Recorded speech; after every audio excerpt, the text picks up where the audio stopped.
If you're facing foreclosure, the stress can feel like a tidal wave. I mean, the sale could be next week or even tomorrow. It feels like you're completely out of time and definitely out of options.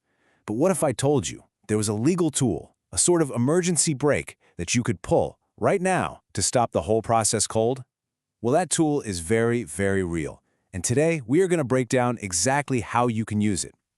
And listen, this isn't just some nice theory. The keywords in that quote are immediately and automatic. This is not about crossing your fingers and hoping a judge will help you out. Nope. This is a legal process that kicks in the instant you file the paperwork. So first things first, we need to completely reframe how you're thinking about that foreclosure date. It's not the end of the world. Think of it as your hard deadline. It's the finish line that you absolutely have to beat. Every single thing we're about to talk about is designed to get you across that line in time. Okay, so what is this secret weapon? Well, think of it like a foreclosure kill switch. That's what it basically is. The official legal name for it is the automatic stay, and it does exactly what it sounds like. It automatically stops the foreclosure process dead in its tracks. The idea behind this is so simple but so incredibly powerful. Literally, the second your bankruptcy petition is filed with the court, this federal law kicks in. It's like a legal force field pops up around you. The foreclosure sale, wage garnishments, those non-stop phone calls, everything has to stop. And look at that last line. No judge approval is needed. It is truly 100% automatic. And here's just how fast it works. This is a real-life example. Marcus filed his petition just over an hour before his house was set to be sold. Look at this timeline. At 8:47 a.m., he hits file. Just 1 minute later, at 8:48, that automatic stay is legally in effect. He gets the case number to the bank, and boom, the 10 a.m. sale is canceled. He saved his home with only 73 minutes to spare. That's the power we're talking about here. So, stopping the foreclosure is your immediate goal, right? That's putting out the fire, but it's just step one. Next, you have a really big strategic decision to make. You've got two main options, two weapons in this fight, Chapter 7 and Chapter 13. And picking the right one depends entirely on what you want the final outcome to be. So, you gotta ask yourself a crucial question. What's my goal here? Chapter 7 is like a quick exit. It puts a temporary pause on everything, gives you a few months to breathe, get your affairs in order, and figure out your next move. But Chapter 13, that's the repayment plan. That's the long-term solution. It's built for people who have a steady income and want to catch up on their payments and stay in their house for good. This chart really makes the choice crystal clear. Just look at that top row, your goal. If it's just to buy some time to move out on your own terms, Chapter 7 is your play. But if your goal is to keep your house, then all your focus should be on that right-hand column, Chapter 13.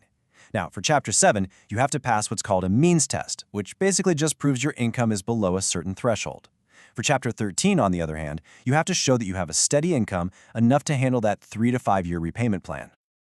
Okay, you've picked your strategy. You know which weapon you're going to use. Now, how in the world do you actually do this in a single day? I know, the idea of filing bankruptcy sounds terrifying, with stacks and stacks of forms, but we can boil it down to a clear, manageable action plan. Then here it is, the entire emergency process in 4 concrete steps. 1. You gather your key financial documents, pay stubs, tax returns, the usual stuff. 2. You use that info to fill out the petition forms. 3. You file the case, which is what triggers that all-important stay. And 4, and this is a step you cannot forget, you immediately let your lender know you filed so they can actually call off the sale. It's a focused, step-by-step sprint to the finish line. Okay, now listen up, because within that plan, there is one absolute, non-negotiable must-do item. Before you are legally allowed to file, you have to complete a credit counseling course from an approved agency.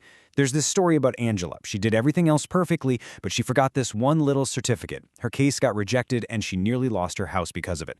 So this is not a suggestion, it is a legal requirement. The good news, you can do it online in about an hour. Of course, there's a cost involved. The filing fee for a Chapter 13 is $313. But, and this is super important, if you can't afford that, it is not a dead end. The court has options. You can ask to pay in installments, or in some situations, they might even waive the fee completely. So please, don't let that fee stop you from taking action. All right, so you filed the case, you've stopped the sale, you can finally take a breath. But filing isn't the end of the story. It's really the beginning of a brand new chapter, and it comes with its own set of rules and, you guessed it, responsibilities. That automatic stay protects you, but that protection depends on you holding up your end of the bargain. And your first big responsibility is something called the 341 meeting. Think of it as your first test. It's a required meeting with the person who oversees your case, the bankruptcy trustee. They're going to ask you some questions, under oath, about the info in your petition. Now, missing this meeting, not an option. If you don't show up, your case gets automatically dismissed. Period. And for anyone filing Chapter 13, this next part is absolutely critical. From now on, you have 2 mandatory payments every single month. The first is your plan payment, which goes to the trustee to catch you up on everything you fell behind on. The second is your regular, ongoing mortgage payment to your lender to stay current. The story of Marie is a tough lesson. She made her plan payments, but forgot to pay her current mortgage, and she still lost her house. You have to pay both. You know, this quote really puts it all into perspective. Stopping the foreclosure, that's the sprint. But successfully finishing the Chapter 13 plan, that's the marathon. It takes real discipline and commitment for several years. But that last line says it all, doesn't it? Your house is worth fighting for. Keep fighting. So, there you have it. We've gone over the what, the why, and the how. You now know that there is a powerful legal tool that can stop a foreclosure in its tracks, and you know the key decisions and actions you have to take. The information is all here, so the only question left is the one right on your screen. What's your next step?